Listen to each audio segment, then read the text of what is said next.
ఓం శ్రీ గురుభ్యో నమః. హరి ఓం. గం గణపతయే నమః. ఓం జ్ఞానానందమయం దేవం నిర్మలస్ఫటికాకృతిం ఆధారం సర్వవిద్యానాం శ్రీ హయగ్రీవముపాస్మహే. ఓం శరదిందు సమాకారే పరబ్రహ్మస్వరూపిణే వాసరాపీఠనిలయే సరస్వతీ నమోస్తుతే. ఆదిత్యాయ చ సోమాయ మంగళాయ బుధాయ చ గురుశుక్రశనిభ్యశ్చ రాహవే కేతవే నమః. నవగ్రహ దేవతాయే నమో నమః.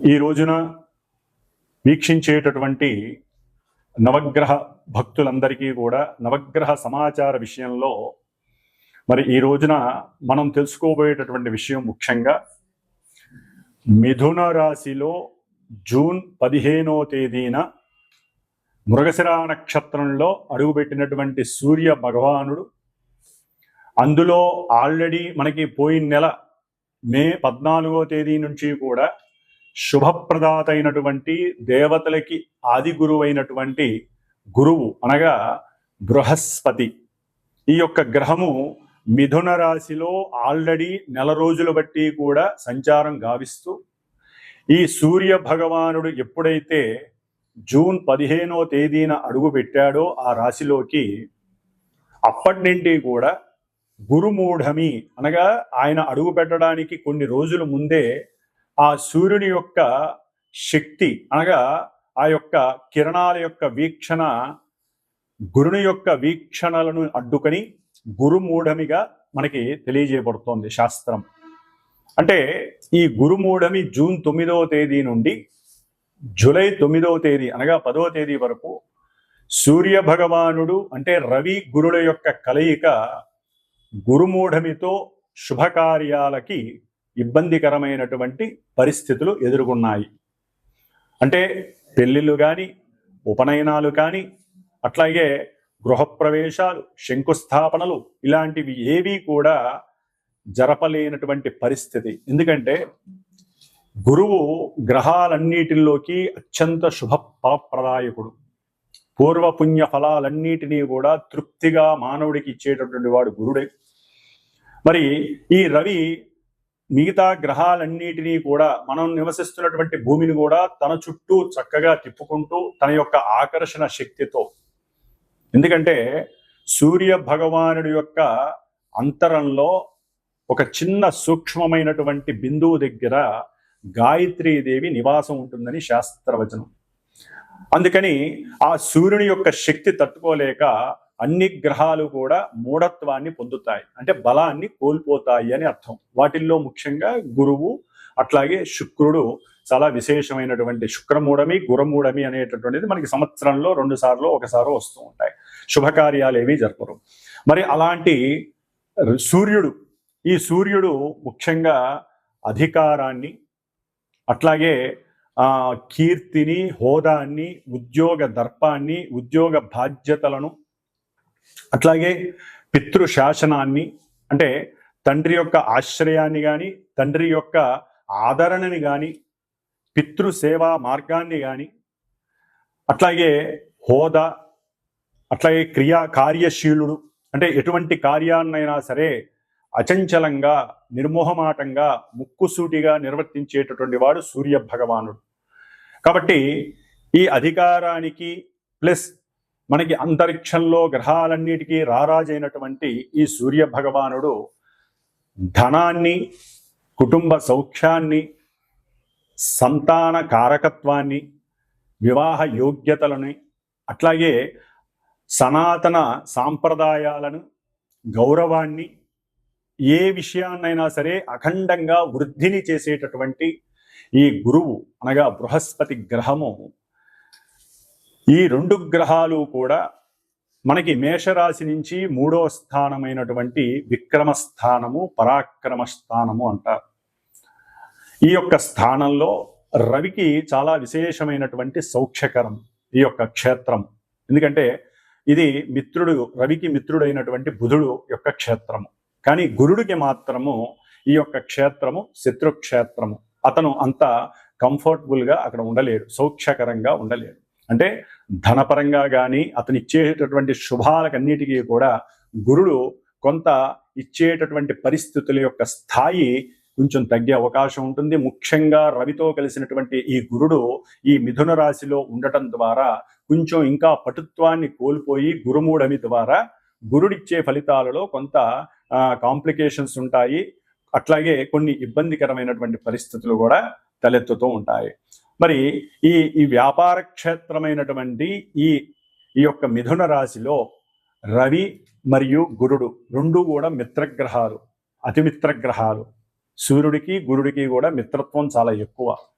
మరి ఈ రెండు మిత్రగ్రహాలు ఈ బుధరాశిలో వ్యాపార క్షేత్రము అంటే లావాదేవీలు, వ్యాపారంలో ఎటువంటి లావాదేవీలైనా సరే ఈ యొక్క క్షేత్రంలో ధనకారకుడైనటువంటి గురుడు, అధికారాన్ని నాయకత్వాన్ని కలిగినటువంటి రవి, ముఖ్యంగా అది ఆ అధికారం అంటే అది పారిశ్రామికవేత్తలు కావచ్చు, లేదా రాజకీయ రంగంలో నిపుణులు కావచ్చు, రాజకీయ రంగంలో చతురతని చేసేటటువంటి పెద్ద పెద్ద నాయకులు కావచ్చు, ఏ పోస్ట్లో ఉన్నటువంటి వాళ్ళైనా సరే, అట్లాగే ముఖ్యంగా న్యాయస్థాన జడ్జీలు కావచ్చు, టీచర్లు కావచ్చు, వ్యాపారాన్ని ఈ సమయంలో సద్వినియోగం చేసుకునేటటువంటి వారు ఎవరైనా సరే ఈ రవి గురుల్ని ఏ విధంగా ఆరాధిస్తే మంచి జరుగుతుంది, శుభప్రదం అవుతుంది.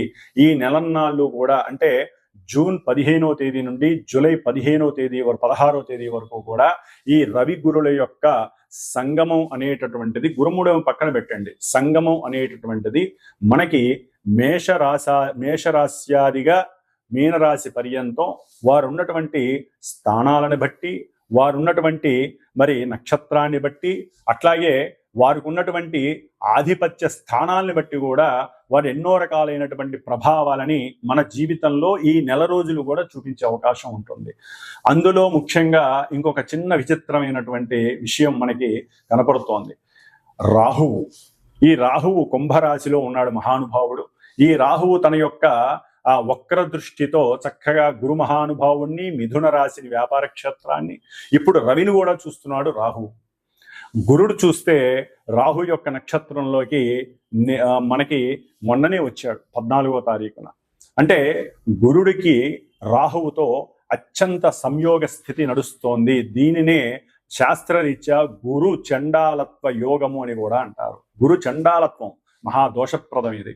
అంటే సనాతన ధర్మాన్ని పక్కన పెట్టేటటువంటి తత్వం కలిగి ఉంటారు కొంతమంది జాతకులు. అట్లాగే ధనపరమైనటువంటి ఎన్నో అప్లికేషన్స్ అనేవి జరిగే అవకాశం ఉంటుంది. సెన్సెక్స్ షేర్స్ యొక్క విషయాలలో వృద్ధి జరిగే అవకాశం ఉంటుంది, కానీ కొంత వారి యొక్క జ్ఞానాన్ని కనుక సరిగ్గా యూజ్ చేయకపోతే మటుకు చక్కగా పతనం అయ్యేటటువంటి పరిస్థితి ఉంటుంది. ప్రపంచవ్యాప్తంగా ఈ యొక్క గురు చండాలత్వ యోగం అనేటటువంటిది షేర్ మార్కెట్ మీద కొంచెం ప్రభావితం చూపిస్తుంది అనుకోవటంలో తప్పు లేదు. అట్లాగే న్యాయస్థానాల్లో కూడా అబద్ధపు సాక్ష్యాల ద్వారా కూడా కొంతమంది తప్పు చేసిన వాళ్ళు బయటపడే పరిస్థితులు ఉంటాయి. దాని ద్వారా కూడా కొన్ని విపరీతమైనటువంటి పరిస్థితులు మనకు కనిపించే అవకాశాలు ఈ నెల రోజుల్లో కనిపిస్తున్నాయి. ముఖ్యంగా ఈ యొక్క మిథున రాశిలో రవి ఆరుద్ర నక్షత్రంలోకి వచ్చినప్పుడు, ఆల్రెడీ గురుడు ఆరుద్ర నక్షత్రంలో ఉన్నాడు, రవి చూస్తే కుజ నక్షత్రంలో ఉన్నాడు. ఈ కుజరాహువుల యొక్క సంయోగ స్థితి ఆల్రెడీ సింహరాశి కుంభరాశికి నడుస్తోంది. ఈ విధంగా ఈ యొక్క నక్షత్రాల యొక్క ప్రభావం వలన రవి గురులకి కుజరాహు కేతు గ్రహాలకి సంబంధం ఉండటం ద్వారా ఆర్థికమైనటువంటి విషయాలలో చాలా జాగ్రత్తగా ఉండాలి. అట్లాగే అధికారులు కొంచెం జాగ్రత్త వహించటం మేలు. ఎందుకంటే మనం చెప్పే ప్రతి మాట, ఎందుకంటే 3వ స్థానం మిథునం అనేటటువంటిది కమ్యూనికేషన్ వ్యవస్థకి సంబంధించినటువంటిది. అంటే ప్రపంచ దేశాల మధ్య కమ్యూనికేషన్ వ్యవస్థలో ఎన్నో ఒడిదుడుకులు కలిగే అవకాశం ఉంటాయి. ఈ రాయబారులు ఉంటారు, అంటే మధ్యవర్తిత్వం చేస్తూ ఉంటారు, విదేశీ రాయబారత్వం అంటారు. వీరు గనక ఒక మాట అటు ఇటు గనక పొల్లు పోతే ప్రపంచ దేశాలకే అరిష్టాన్ని సూచించేటటువంటి యోగంగా గురుచండాల యోగం కనబడుతోంది. అట్లాగే రాహువు యొక్క దృష్టి, గురువు యొక్క దృష్టి, ఆ అన్యోన్య పంచమ నమూకాల యొక్క దృష్టి కొంత అవయోగకరంగా మనం భావించాలి. కాబట్టి దీనికి తగ్గట్టుగా వారు ఎవరైతే కొన్ని రాశుల వారు ఉన్నారో ఆ రాశుల వారు ముఖ్యంగా ఈ నెల రోజులు కూడా ఎవరైనా సరే సాధ్యమైనంత వరకు ఈ గురు చండాలత్వం అందరికీ సంబంధించింది, గురువుకే పట్టింది చండాలత్వం రాహువు వలన.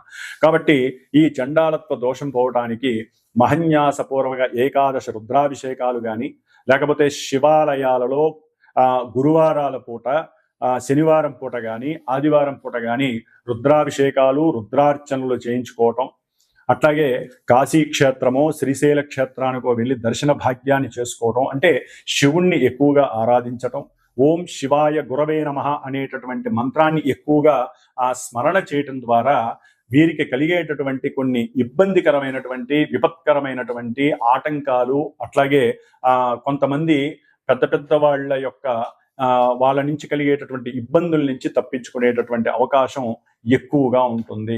కాబట్టి సూర్య గురులు, రవి గురులు మిత్రులు కాబట్టి దీని యొక్క ప్రయోజనం ఉంటుంది.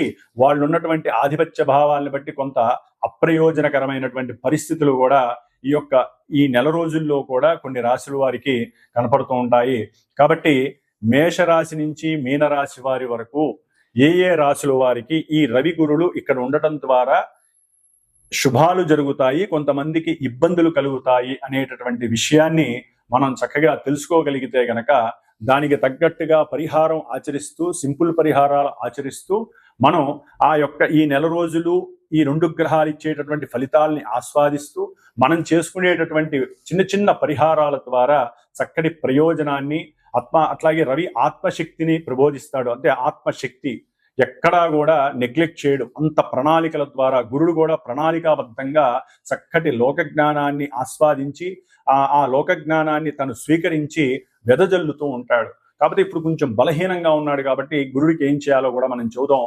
గురువుకి సంబంధించినటువంటి స్తోత్రాన్ని అందరూ కూడా ముఖ్యంగా దత్త ఆరాధన చేయటం, గానుగాపూర్ దర్శనం చేయటం ద్వారా కూడా గురువు ఇచ్చేటటువంటి నెగిటివ్ ఫలితాలు లేకుండా గురు చండాలత్వ యోగ దోషాన్ని మనం ఉపసంహరించుకొని, అట్లాగే ఈ యొక్క రాహు చేత చూడబడుతున్నటువంటి రవి గురుల యొక్క దోషాన్ని పోగొట్టుకునేటటువంటి పరిస్థితి దుర్గాదేవి ఆరాధన చేయటం ద్వారా కూడా రాహుని ఉపశమనం చేయటానికి అవకాశాలు ఉన్నాయి. కాబట్టి సాధ్యమైనంత వరకు అందరూ కూడా దత్త కవచాన్ని కానీ, దత్తాత్రేయుడి యొక్క గురు చరిత్ర పారాయణని కానీ ఈ నెల రోజులు కూడా వీలుంటే రోజుకి 1 పావు గంట కేటాయించి చదివినట్లయితే ఈ గురుగ్రహ జాతకులు కానీ, అట్లాగే గురువు యొక్క రాశులకి సంబంధించిన వారు కానీ, గురు నక్షత్రాలైనటువంటి పునర్వసు, విశాఖ, పూర్వభాద్ర నక్షత్ర జాతకులు కానివ్వండి, ధనస్సు మీనరాశుల వారు కానివ్వండి, గురు మహర్దశలు, అంతర్దశలు, విదశలు జరుగుతున్న వారు జన్మలగ్న రీత్యా ఉన్నటువంటి పరిస్థితులను బట్టి ఈ గోచారంలో వారికి కొన్ని ఇబ్బందులు కలగడానికి అవకాశం ఉంటాయి. కొంతమందికి అదే అనుకూలమైనటువంటి పరిస్థితులు కూడా కలుగుతాయి. ఏదేమైనప్పటికీ గోచారం అనేటటువంటిది ఒక సూచన మాత్రమే తెలియజేస్తుంది. జన్మజాతకం అనేటటువంటిది దశలు, అంతర్దశలు, మనం పుట్టినప్పుడు ఉన్నటువంటి ఆ యొక్క గ్రహాల యొక్క స్థితిగతులు, అవి ఉన్నటువంటి నక్షత్రాలని బట్టి అవి ఆడేటటువంటి ఆటలో ఈ యొక్క గోచారంలో మనం పావులం అవుతాము. కాబట్టి అప్పుడు జరిగేటటువంటి సిచ్యువేషన్స్ అన్ని రాసి పెట్టుంటాయి. కాబట్టి గోచారంలో అవి ఏ విధంగా జరుగుతాయి, వాటికి గురువుల ద్వారా అంటే మా ద్వారా సూచించబడినటువంటి పరిహారాలను ఏ విధంగా ఆచరించాలి, వేద మంత్రాలని మనం పట్టుకొని వేలాడాల్సిందే. వేద మంత్రోక్తంగా మాత్రమే గ్రహాలని ఉపసంహరించుకోవాలి. అంటే గ్రహాలు ఇచ్చేటటువంటి నెగిటివ్ రూల్స్ని, నెగిటివ్స్ని కూడా మనం పారద్రోలుకోవాలని వేదశాస్త్రం చెబుతోంది. కాబట్టి శాస్త్రంలో ఈ యొక్క జ్యోతిష్య శాస్త్రం కావచ్చు, మంత్రశాస్త్రం, ఇవన్నీ కూడా అనుసంధానం కలిగి అన్నీ కూడా మన యొక్క రక్షణ కోసమే మన యొక్క ఋషులు కానీ, పూర్వీకులు కానీ, దైవం కానీ మనకి ప్రసాదించినటువంటి వరాలుగా అందరూ తెలుసుకోవాల్సినటువంటి విషయం. కాబట్టి ఇప్పుడు మనకి మేషరాశి నుంచి మీనరాశి వరకు ఏ విధంగా మనకి రవి గురుల యొక్క అనుకూలతలు, ప్రతికూలతలు ఉంటాయో తెలుసుకుందాం. ధనస్సు రాశి ఈ నెల జూన్ 15వ తేదీ నుండి జూలై 16వ తేదీ వరకు కూడా ఈ ధనస్సు రాశి వారికి జన్మ రాశ్యాధిపతి మరియు చతుర్థ స్థానాధిపతి అంటే విద్యలకి, గృహాలకి, మాతృప్రేమకి, మాతృత్వానికి, ప్రయాణాలకి సంబంధించి, ఆరోగ్యానికి సంబంధించి, వ్యక్తిత్వ స్వభావాలను నియంత్రించేటటువంటి గ్రహము. అట్లాగే పూర్వ పుణ్య ఫలాలని సంతృప్తిగా ఈ జన్మలో మనం చేసుకున్నటువంటి దాన ధర్మాదుల రీత్యా, దైవాన్ని ఉపాసించేటటువంటి భావరీత్యా, అవతల వాళ్ళని గౌరవించేటటువంటి స్థితిగతుల రీత్యా మరి కొంత మనోజ్ఞానము, విజ్ఞానము, మనో ఉల్లాసము, అవతల వాళ్ళకి ఏదో చేయాలి, వాళ్ళకి మంచి జరగాలి అనేటటువంటి దృఢ ఆతృత, ఆశ్చర్యాత్మకమైనటువంటి మనో సంతృప్తి కలిగినటువంటి గురుగ్రహము సప్తమ స్థానమైనటువంటి మిథున రాశిలో, వ్యాపార క్షేత్రంలో, వాక్ స్థానంలో, సముచితమైనటువంటి సంభాషణ స్థానంలో ఉండడం, ఆ యొక్క గురుడుతో భాగ్యాధిపతి అయినటువంటి, అంటే ధనుస్సు రాశికి భాగ్యాధిపతి, నవమ స్థానాధిపతి అయినటువంటి రవితో కలిసి ఇరువురు శుభగ్రహాలు సప్తమంలో ఉండటం అనేటటువంటిది వ్యాపారంలో, వ్యాపారానికి సంబంధించినటువంటి ఆలోచన ప్రక్రియలలో, ఆలోచన సరళిలో, ఈ పని చేస్తే వ్యాపారంలో మనం ఇంకా వృద్ధి చెందొచ్చు అనేటటువంటి ఆలోచన స్థాయిని పెంచేటటువంటి గ్రహము గురుడైతే, నేనున్నాను, నేను దేనికైనా సిద్ధమే, నేను దేనికైనా సరే కార్యదీక్షతో పనిచేస్తాను అనేటటువంటి పట్టుదల కలిగినటువంటి ఆత్మబలాన్నే శరీర దృఢత్వంతో పనిచేసేటటువంటి స్వయం కృషి, సృజనాత్మకత శక్తి, అఖండమైనటువంటి సద్యోస్ఫురణ శక్తి కలిగినటువంటి మనోమేధస్సు, ఏకాగ్రత చిత్తాన్ని బలంగా కలిగినటువంటి సూర్య భగవానుడు భాగ్యాధిపతిగా సప్తమంలో ఉండటం అనేటటువంటిది వీరిరువురు కలిసి ఉండటం ద్వారా వ్యాపారస్తులకి చాలా విశేషమైనటువంటి లాభం కలుగుతోంది. ప్రభుత్వ రంగ వ్యవస్థలు, సంస్థలతో చక్కటి మైత్రి సంబంధం కలుగుతుంది. దేశ విదేశాలకి ఎగుమతులు, దిగుమతులు, లావాదేవీలు చేసేటటువంటి పరిస్థితులు, టెక్నికల్ ఉద్యోగాలలో పనిచేసేటటువంటి వారు, అట్లాగే దేవాలయ నిర్మాణాదులు, దేవాలయ వ్యవస్థలు, ధార్మిక ప్రబోధాలు చేసేటటువంటి స్టేడియంస్, వీటికి సంబంధించినటువంటి వ్యవహారాలకు సంబంధించి మాట్లాడుకునేటటువంటి పరిస్థితి ఈ యొక్క ధనుస్సు రాశి వారికి, ప్రభుత్వ రంగ సంస్థల్లో పనిచేసేటటువంటి వారికి కలిగేటటువంటి ఆ యొక్క కమ్యూనికేషన్ జరుగుతుంది చక్కగా కూడా. దాని ద్వారా వీరికి కీర్తి ప్రతిష్టలు కలిగే అవకాశం ఉంటుంది. ధనాదాయము చాలా మెండుగా వస్తుంది. తండ్రి నుంచి కూడా వ్యాపారపరమైనటువంటి కొన్ని సలహాలు స్వీకరిస్తారు. వారు చెప్పిన విధంగా కొంతమందికి ఆత్మీయులకి సహకారం చేస్తారు, ధన సహకారం. దాని ద్వారా కుటుంబంలో ఎప్పటి నుంచో విభేదంగా దూరంగా ఉన్నటువంటి బంధువులందరూ కూడా అన్యోన్య మైత్రి కలిగి ఆనందంగా ఉండే అవకాశం కలుగుతుంది. కాకపోతే భార్యతో కుటుంబంలో కొంత విభేదాలు కలగటానికి అవకాశాలు ఉంటాయి రవి గురులు ఇక్కడ ఉండడం ద్వారా. ఏం లేదు, కమ్యూనికేషన్లో తేడా. మీరు ఒకటి అనుకుంటారు, ఆవిడ ఇంకోటి అనుకుంటుంది. భార్యాభర్తల మధ్య సరైనటువంటి కమ్యూనికేషన్ లేకపోతే కుటుంబంలో ముఖ్యంగా అది ధనపరంగా కావచ్చు, సంతానపరమైనటువంటి విద్యల పరంగా కావచ్చు, అంటే సంతానానికి సంబంధించినటువంటి విద్యలు, వారు అక్కడికి వెళ్ళాలి, లేదు ఇక్కడే ఉండాలి అని ఒకళ్ళు, లేదు వారు విదేశాలకు వెళ్తే మంచిగా చదువుకుంటారని ఒకళ్ళు. ఇట్లా ఈ ధనుస్సు రాశి వారికి సంతానపరంగా వారు దూర ప్రాంతాలకు వెళ్ళి చదువుని అభ్యసించడానికి చేసేటటువంటి వ్యవహారాదుల్లో భార్యాభర్తల మధ్య కొంత విభేదాలు కలగడానికి అవకాశం ఉంటుంది. అది దానికి ముఖ్య కారణం రవిగురులు రాహు యొక్క నక్షత్రంలో మిథున రాశిలో ఉండటం. అంటే భావం ఒకటైనా ఎన్నో రకాలైనటువంటి మనకి పరిస్థితులు కనిపిస్తూ ఉంటాయి. కాబట్టి మాట్లాడేటటువంటి మాటల్లో కొంచెం జాగ్రత్త వహించినట్లయితే మీరు స్వయం కృషితో, స్వయం సంకల్ప సిద్ధితో, కార్యాచరణ ముందుగా డెడికేషన్ పవర్ని కనుక ఉపయోగించి ఏకాగ్రత చిత్తాన్ని కనుక ప్రదర్శించినట్లయితే సరైనటువంటి ఉపాసనా శక్తిని, ఏది దొరికినా సరే, ఏది మాట్లాడినా అవతల వాళ్ళు వ్యాపారస్తులు కావచ్చు, భాగస్వాములు కావచ్చు, విదేశీయులు కావచ్చు, బంధువులు కావచ్చు, బంధుమిత్రాదులు కావచ్చు, తండ్రి కావచ్చు, ఎవరైనా సరే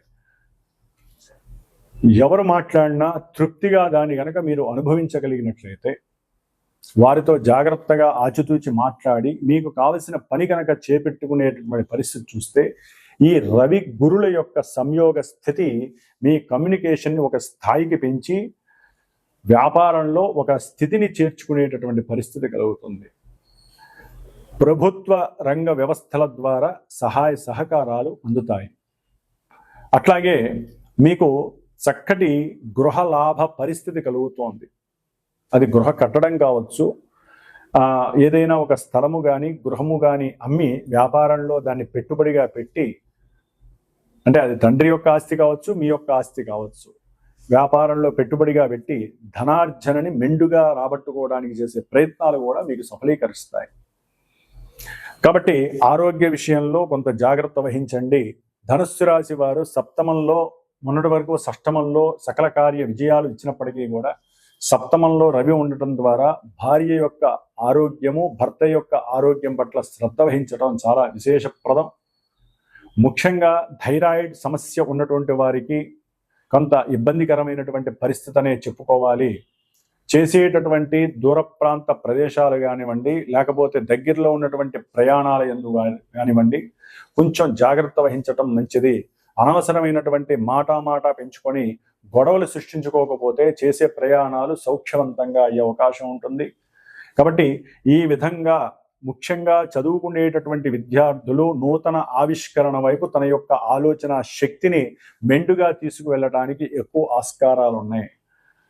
దాని ద్వారా మీకు ప్రపంచంలో ఏదో ఒక సంస్థ ద్వారా మంచి కీర్తి, మంచి అవకాశము, ఉద్యోగ అవకాశము లభించడానికి అవకాశం ఉంది.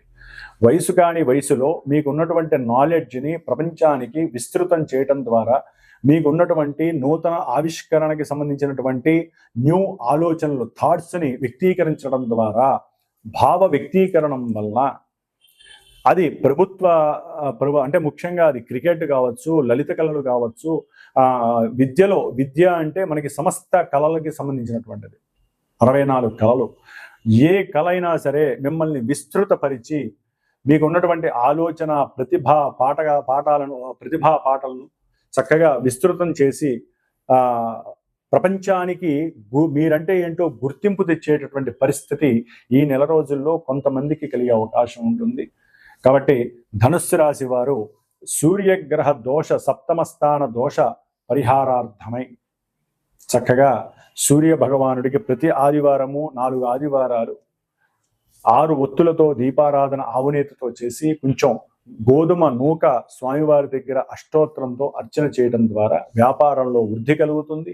తండ్రి ఆరోగ్య విషయం బాగుంటుంది. తండ్రితో మాటలు మాట్లాడేటప్పుడు కొంచెం జాగ్రత్తగా ఉండటానికి సూర్య భగవంతుడు మీకు అవకాశాన్ని ఇస్తాడు. ఓం శ్రీమాత్రే నమో నమః.